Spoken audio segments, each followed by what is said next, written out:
Over the years, our family's had a share of health problems. So prescriptions are a part of our life. Before we went to the big box store. We both thought it would help us save.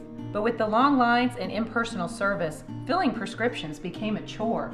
That's when a friend recommended D&H. Now Tristan knows our prescriptions. Brenda always helps us find the right vitamins. And after Dad's fall, Monica's been a real expert with all our home medical needs. All without the lines. Trust and service. That's our D&H.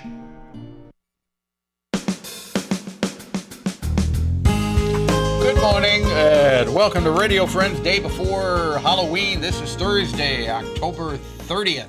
And we've got one guest today, and that is Miss Heather Harlan. Good to have you here. Hi, great to Heather. be here as always, Paul. From Thank you. the Phoenix Health Programs Incorporated. There's another word in there. Yes, we've got so much to talk about with November right on the doorstep coming up in a couple of days here. But want to talk about our name change and our new logo, which I'm going to show you in a second. And we've got a 5K coming up, and we have a radiothon for veterans because it's all focused around veteran services this month. So first thing I want to show you was, I know you're dying to see. Oh, yeah. Okay. If you want to see this, go to kbia.org and then click on Radio Friends. We used to have sort of a silhouette of the Phoenix, and now we have a Phoenix that's sort of behind a rising sun. And we just, symbolic, isn't it? It is. A new day dawns for people in recovery. And you we're added really health that. in there. We did because we needed a name that would be more expansive to match our expanding services that are dealing with more mental health care and also with, besides substance use issues, but also mental health care and also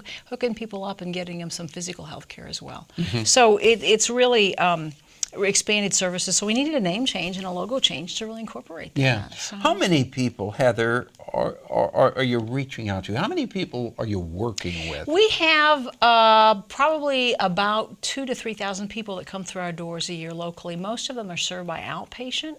And now, is this dealing with substance abuse? Yes, that's the primary. Behavioral health care is focusing on that, but we know most folks who have that also have a mental health issue. And for November, of course, we're focusing on the veterans issues. Wait, back up. Yes. You're saying that the majority of the people who have a substance abuse problem also have a mental health issue. That's right. It might be clinical depression, clinical anxiety, PTSD, post-traumatic stress syndrome disorder.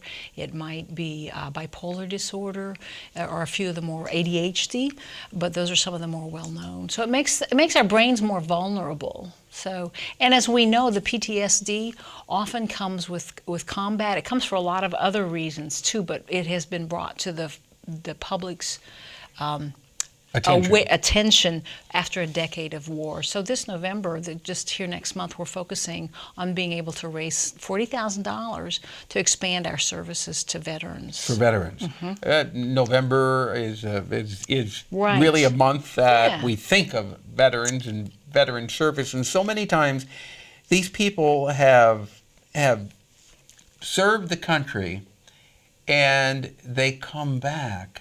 I remember during the Vietnam War, some of the veterans that came back, they were spat upon. Exactly. And so the way we look at it now is that these veterans have protected our freedom, and we want to help them find their freedom. So we have some really specialized service, including health care for homeless vets. So a couple of the events coming up. When you think about that, homeless veterans. It's sad.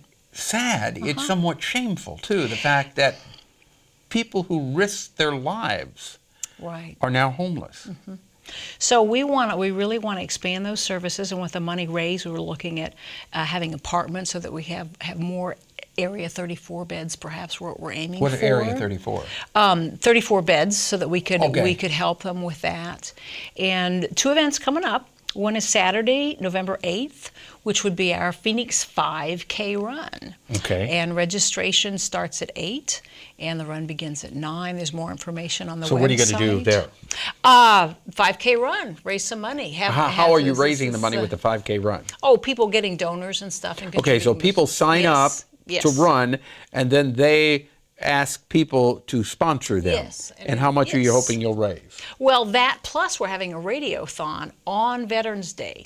We're going to broadcast with KCLR, 99.3 FM, and we'll have a radiothon that day. People can call in or text in, and we'll have, again, more information on our website.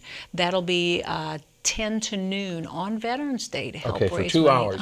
So the amount of money that you're hoping combined, do you have a goal to how much you hope? $40,000. You want to raise $40,000. Yes. How successful do you think you're going to be? We're confident we will, because Okay. we know our community is concerned and is tired of hearing about homeless vets.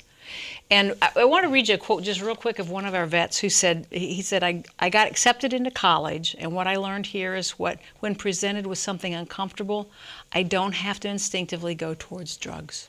Phoenix taught me there are other tools to use. I can begin by communicating with another human being about what I'm feeling.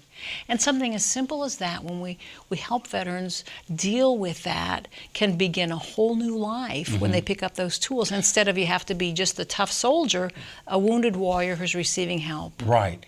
And that statement, actually, whether you're a veteran or not, read that part about communicating with someone else. I can begin communicating with another human being about what I'm feeling. Right.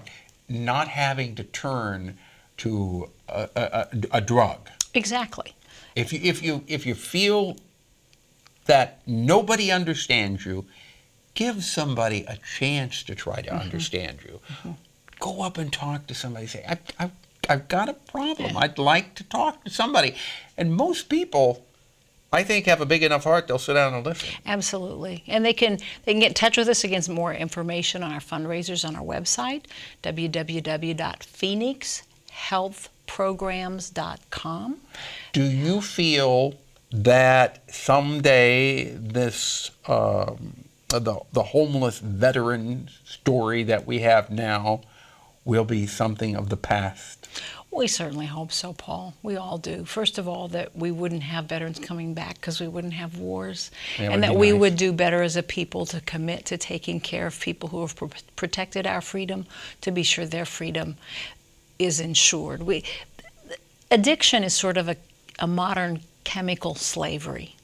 And they protected our freedom. We want to help them find theirs. Okay. If people want more information, your website address is? www.phoenixhealthprograms.com. We're on Facebook too.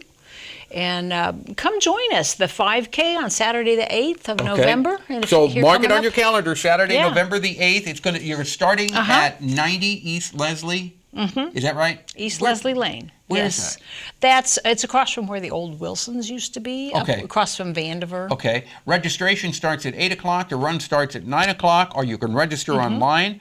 Early registration is $25. Day of the race is $30. And the Radiothon, tune in, KCLR 99.3 FM, Tuesday on Vets Day. All right. Thanks, Paul. Heather, thank you so much Thank for coming you. by. My pleasure. Bye. We're out of time for today. Tomorrow, Larry Brown will be with us. Our program directed by Travis McMillan, Reynolds Journalism Institute.